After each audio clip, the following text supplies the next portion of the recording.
Salut à tous. Alors je sais, on est tous pareils. D'abord une petite voiture électrique pour tester, et puis sans s'en rendre compte, quelques années plus tard, on finit avec un garage 100% électrique. Aujourd'hui, je vais approfondir une idée déjà abordée dans l'un de mes posts Instagram. L'idée qu'il existe un cheminement commun dans le parcours typique de la plupart des électromobilistes. Du test à l'adoption, voici les 3 étapes que tous les électromobilistes traversent.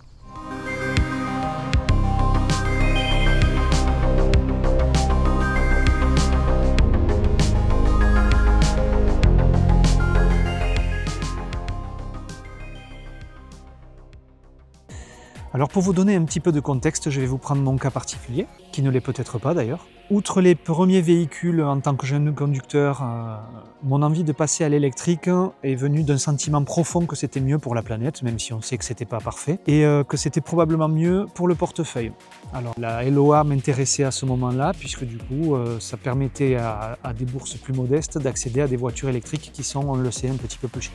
Donc mon aventure électrique commence en 2016, je franchis la porte du concessionnaire pour voir et je ressors en ayant signé pour une Zoé. Donc 2016, c'était la première Zoé. Petit rayon d'action, véhicule secondaire. À cette époque-là, notre véhicule principal, c'était un grand Picasso de Citroën en diesel. Donc pas de problème sur cette voiture, mais quelques années plus tard, donc en 2020, vient la prolongation de cette LOA.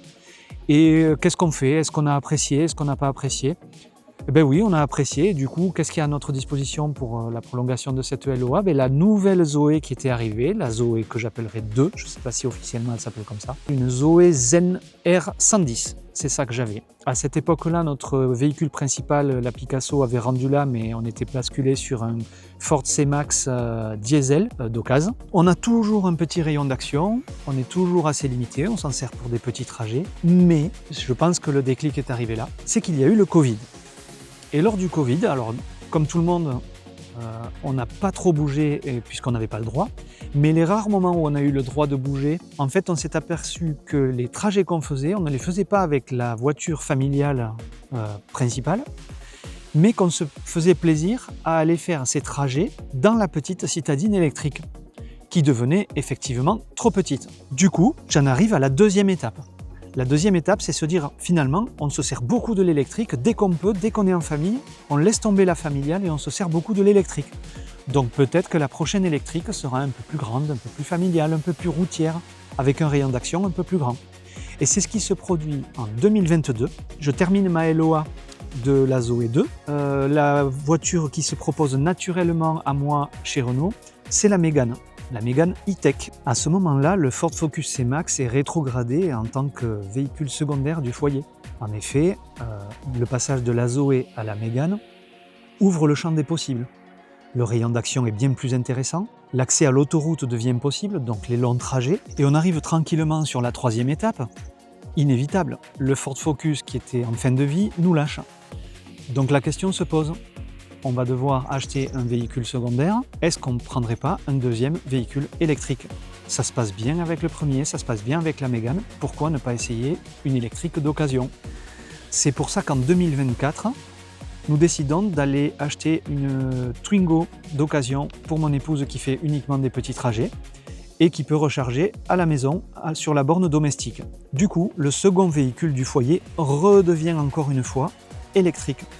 Il a toujours un petit rayon d'action et il doit être rechargé fréquemment, mais comme on peut recharger à la maison, c'est un avantage. Et on se retrouve du coup à la maison avec 2 véhicules électriques, fini le thermique. Alors pour la petite histoire, fin 2024, j'apprends que les aides de l'État, le bonus écologique va être supprimé ou diminué, on ne sait pas trop. J'ai la possibilité à ce moment-là d'accélérer la fin de ma LOA sur la Mégane pour passer vers une voiture plus familiale, qui a plus d'autonomie, et qui me faisait de l'œil depuis un bon moment.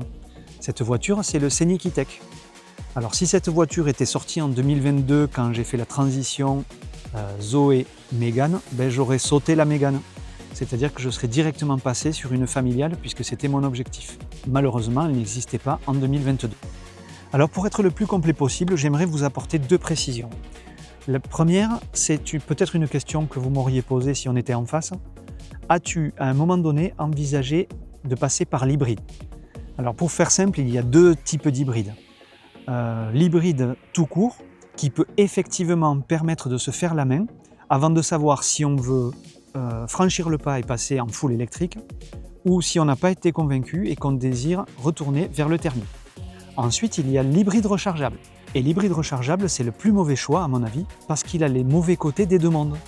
Effectivement, il a un moteur essence, un moteur électrique, un petit réservoir essence, une petite batterie. Il est donc plus lourd, donc il consomme plus. Donc on a moins de place dans la voiture.